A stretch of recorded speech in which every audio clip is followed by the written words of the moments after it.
Raison pour laquelle, quand je disais que nous devrions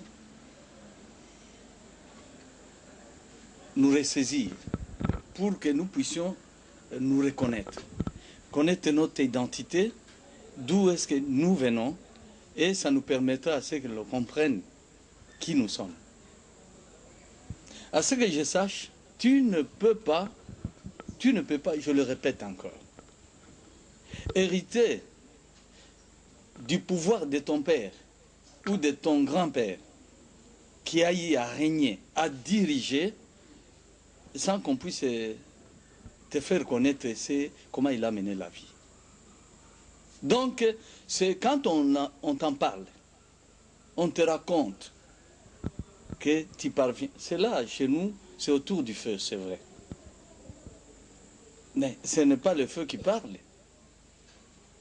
Nous devons nous assagir pour qu'on comprenne ce que nous devons faire.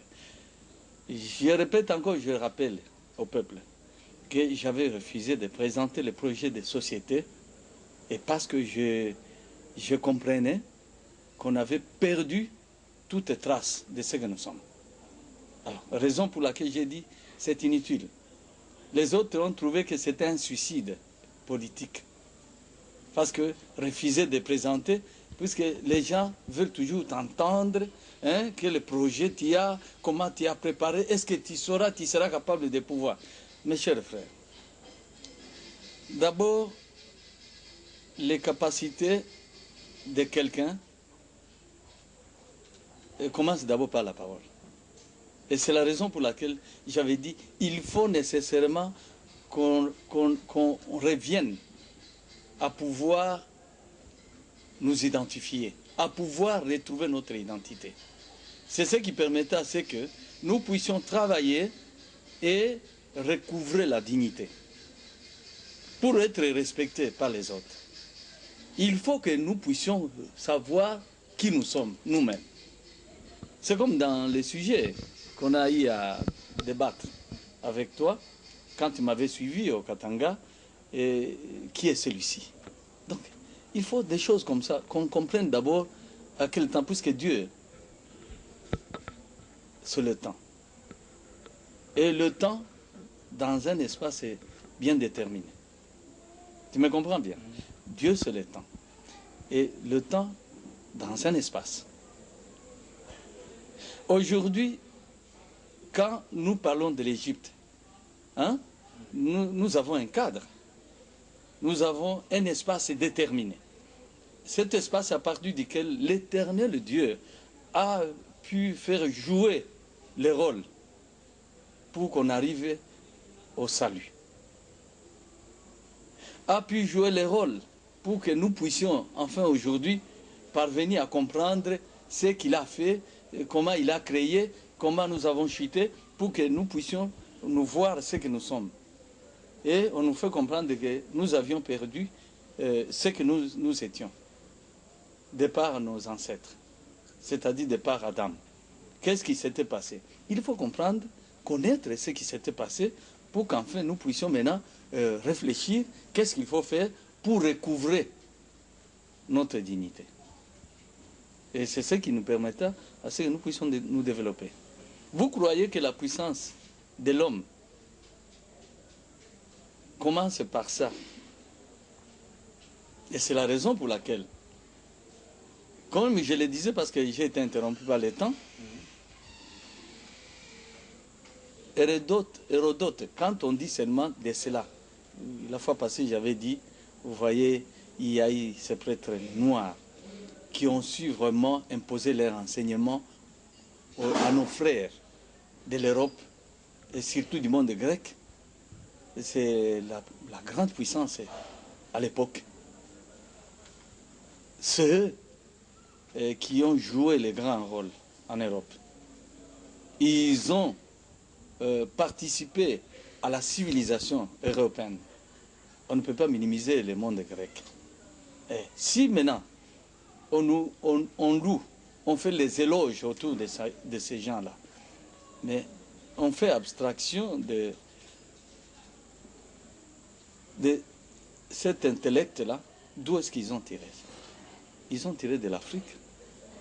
Et s'ils ont tiré de l'Afrique, je crois que c'est l'Afrique qui doit être prise pour les plus intellectuels que l'Europe.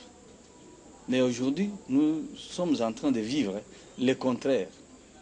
Et nous allons plus loin, c'est la raison pour laquelle j'avais dit, Hérodote, si on le reconnaît comme père de l'histoire, il est parvenu à dire que s'il y a les gens qui s'agitent pour ne pas reconnaître que cette Europe a ses racines africaines, je dis bien, a ses racines africaines, que ce soit dans la civilisation, que ce soit dans la création, qu'ils comprennent d'abord que s'ils s'appellent Européens, ils doivent ces noms par rapport à cette fille-là, qui s'appelle Europe, et qui était enfant du roi Agénor. Or, Hérodote ajoute disant, si vous prenez le nom de cette fille est engendrée par ce couple Agénor. Et Agénor, au lieu qu'il soit européen, il n'est pas européen. Tous deux, lui et son épouse, ils sont africains. Vous comprenez?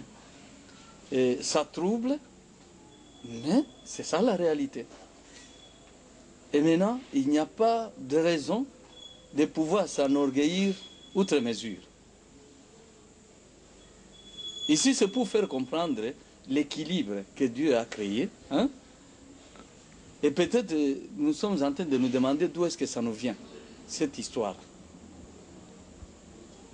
Oui, ça nous vient parce que moi, je martèle ici le mot aliénation. Il faut qu'on enlève ça. Vous savez, quand les Blancs sont arrivés, les colonisateurs, c'est vrai qu'il a eu à enlever les statuettes. Hein? Disant que ça provenait de Satan. Mais si on se rappelle mes prédications, que ce soit à la radio et à la télévision, je disais que le peuple africain, à son origine, c'est un peuple adorateur de Dieu. Et encore, Dieu unique. La preuve, ce sont ces statuettes-là. Peut-être on me comprenait très mal. Et alors, si cela est vrai, il n'y a qu'à se tourner vers l'Europe pour regarder. Et tu comprendras que la parole de Dieu est méconnue de ces contrées-là. Je dis bien, je pèse mes mots, cette parole de Dieu telle que nous la lisons dans l'Écriture, elle est méconnue.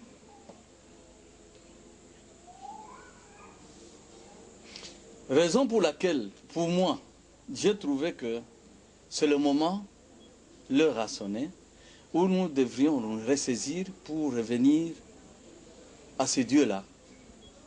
Parce que recourir vers le fétiche, ça ne servira à rien. À ce Dieu-là qui nous accorde de la grâce maintenant de pouvoir nous maintenir, nous défendre et pourquoi pas nous permettre à ce que nous puissions. Parce que quand on récupère l'identité, on a la possibilité de pouvoir refuser à celui qui ne nous appartient pas, c'est-à-dire à tout homme qui voudrait nous voler, comme c'est le cas de ce peuple.